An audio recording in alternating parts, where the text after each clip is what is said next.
क्या आपके साथ भी ऐसा होता है कि एक छोटी सी बात दिमाग में आती है और फिर घंटों, कभी कभी दिनों तक आपका मन उसी विचार के चक्कर में घूमता रहता है, जैसे कि आपके मस्तिष्क में एक चक्र चल रहा हो जिसमें से निकलना असंभव लगता है।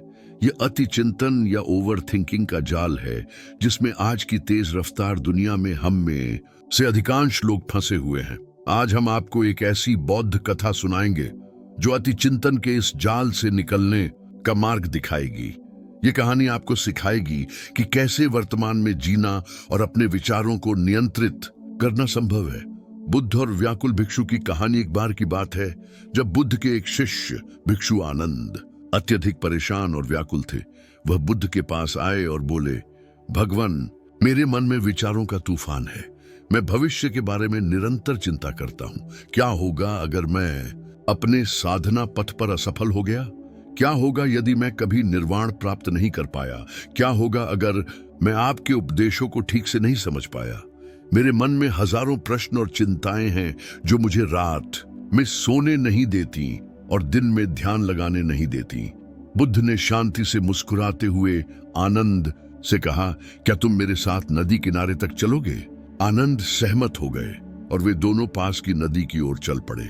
नदी के किनारे पहुंचकर बुद्ध ने आनंद से एक प्याला मांगा। आनंद ने अपनी झोली से भिक्षा पात्र निकाला और बुद्ध को दिया।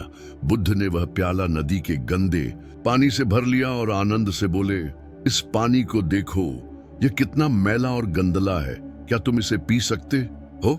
आनंद ने चौंकते हुए कहा, नहीं भगवान, यह पानी पीने योग्य नहीं है। यह मिट्टी, कीचड़ और कचरे से भरा हुआ है।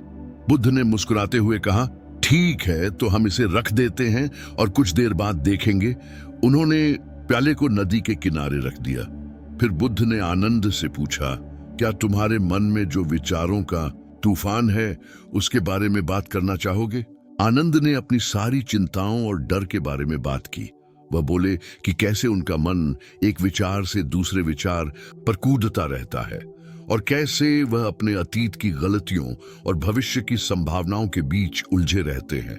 बुद्ध ने धैर्य से सुना और फिर कहा, आनंद, अब उस प्याले को फिर से देखो।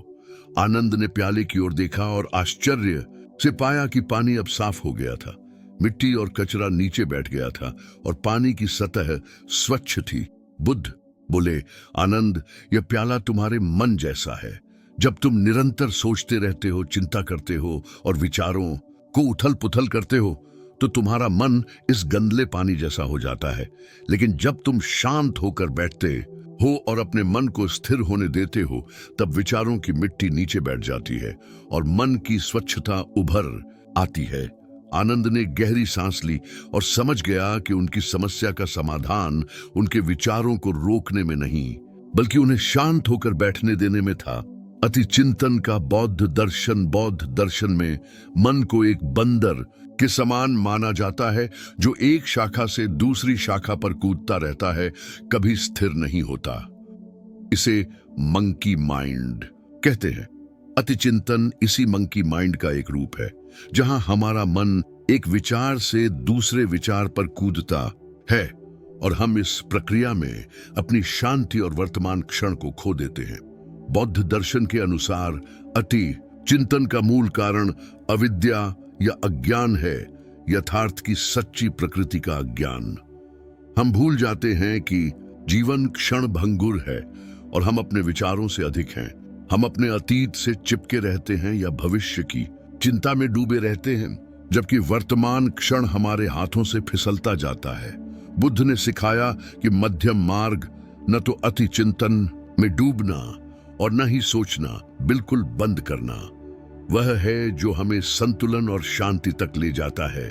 अति चिंतन को रोकने के बौद्ध उपाय उन सजगता का अभ्यास, माइंडफुलनेस प्रैक्टिस। बौद्ध परंपरा में सजगता या माइंडफुलनेस एक प्रमुख साधना है। ये वर्तमान क्षण में होने और अपने विचारों, भावनाओं और संवेदनाओं का निर्णय के बिना निरीक्षण करने की क्षमता है। अभ्यास: प्रतिदिन 10-15 मिनट के लिए शांत बैठें और अपनी सांसों पर ध्यान केंद्रित करें। जब भी मन भटके, बिना स्वयं को दोषी ठहराए, धीरे से ध्यान को सांसों पर वापस लाएं।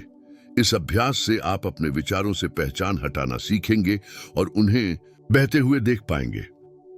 विचारों का निरीक्षण, ऑब्जर्विंग थॉट्स। अपने विचारों को नदी में बहते पत्तों के समान देखें, उन्हें आते देखें, उनका निरीक्षण करें और फिर जाने दें। विचारों से चिपके नहीं। अभ्यास, जब भी आप अति चिंतन में फंसे महसूस करें, एक कागज पर अपने विचारों को लिखें, फिर उन्हें पढ़ें और स्वयं से पूछें, क्या ये विचार तथ्य हैं या केवल मेरी कल्पनाएं? क्या ये विचार मुझे सकारात्मक ऊर्जा दे रहे हैं या नकारात्मक? 3. अनित्यता का बोध, इम्परमेनेंस अवेयरनेस। बौद्ध दर्शन का एक मूल सिद्धांत यह है कि सब कुछ परिवर्तनशील और अस्थायी है, अनित्य। आपके विचार भी अनित्य हैं, वे आते हैं और जाते हैं। अभ्यास, जब आप चिंता में डूबे हों, स्वयं से कहें, यह विचार भी बदल जाएगा, यह स्थायी नहीं है। अपनी सांस पर ध्यान केंद्रित करें और महसूस करें कि कैसे हर सांस के साथ आपके विचार बदल रहे हैं। पर करुणा और मैत्री भावना, कंपैशन एंड लविंग किंडनेस। जब हम अति चिंतन करते हैं तो अक्सर हम स्वयं के प्रति कठोर हो जाते हैं। बौद्ध शिक्षा हमें स्वयं और दूसरों के प्रति करुणा और मैत्री भावना रखने का सुझाव देती है। अभ्यास, अपने आप से बात करें जैसे आप अपने किसी प्रिय मित्र से बात कर रहे हों। स्वयं को कहें, यह ठीक है, तुम सुरक्षित हो, तुम प्रेम के योग्य हो। 5. वर्तमान में जीने का अभ्यास, प्रेजेंट मोमेंट प्रैक्टिस। अधिकांश अति चिंतन या तो अतीत के बारे में होती है जिसे हम बदल नहीं सकते, या भविष्य के बारे में जो अभी आया नहीं है। बुद्ध सिखाते हैं कि केवल वर्तमान क्षण ही वास्तविक है। अभ्यास, दिन में कई बार स्वयं को वर्तमान में लाने का अभ्यास करें। अपनी 5 इंद्रियों का उपयोग करें। आप क्या देख, सुन, महसूस, सूंघ और स्वाद ले सकते हैं। इससे आपका मन वर्तमान में आ जाएगा।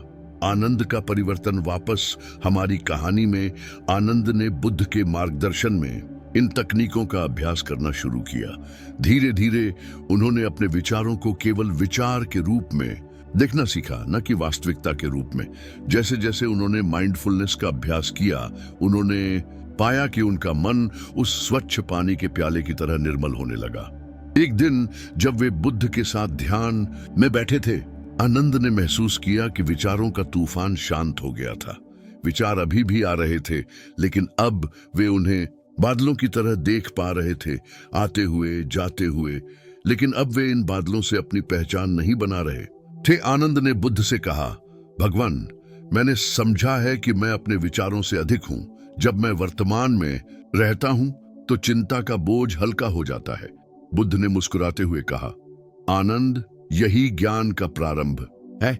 जब तुम विचारों के पीछे भागना छोड़ दोगे, तब तुम अपने भीतर की शांति को पहचानोगे जो हमेशा से वहां थी। अपने जीवन में बदलाव लाएं। अति चिंतन से मुक्ति पाने के लिए बौद्ध सिद्धांतों को अपने दैनिक जीवन में उतारना महत्वपूर्ण है। यहाँ कुछ व्यावहारिक सुझाव दिए गए हैं। प्रतिदिन माइंडफुलनेस का अभ्यास करें। शुरुआत में 5-10 मिनट भी पर्याप्त है। धीरे धीरे समय बढ़ाएं। अपने विचारों को लिखें। जब भी आप अति चिंतन में फंसे हुए महसूस करें, अपने विचारों को लिखें। इससे आपको अपने विचारों से दूरी बनाने में मदद मिलेगी। प्रकृति के साथ समय बिताएं। प्रकृति हमें वर्तमान में रहना सिखाती है। पेड़ों, आकाश, पक्षियों का निरीक्षण करें। शारीरिक गतिविधियां करें। योग, ताई ची या सिर्फ टहलना भी हमारे मन को शांत करता है और हमें वर्तमान में लाता है। अपने आहार और नींद पर ध्यान दें। अच्छा पोषण और पर्याप्त नींद मानसिक स्वास्थ्य के लिए आवश्यक है। डिजिटल डिटॉक्स करें। सोशल मीडिया और स्मार्टफोन से समय समय पर ब्रेक लें। धन्यवाद का अभ्यास करें। प्रतिदिन उन चीजों के लिए आभार व्यक्त करें जिनके लिए आप कृतज्ञ हैं। अंतिम विचार, विचारों से मुक्ति जैसे उस प्याले में पानी स्वाभाविक रूप से निर्मल हो गया, वैसे ही हमारा मन भी, जब हम उसे शांत होने देते हैं, अपनी प्राकृतिक स्पष्टता को प्राप्त करता है। अति चिंतन से मुक्ति पाने का अर्थ विचारों को रोकना नहीं है, बल्कि उन्हें निर्देशित करना सीखना है। बुद्ध ने कहा था, तुम जो सोचते हो वही बन जाते हो, इसलिए अपने विचारों को सचेतन रूप से चुने।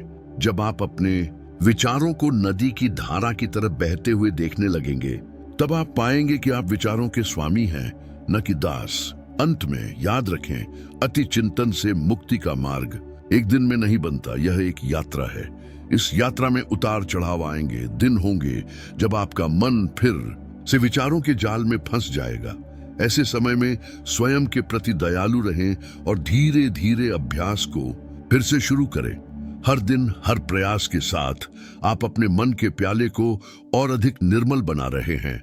अब जब भी आप अति चिंतन के जाल में फंसें, इस बौद्ध कहानी को याद करें और स्वयं से कहें, मैं अपने विचारों से अधिक हूं, मैं वर्तमान में हूं, मैं शांत हूं।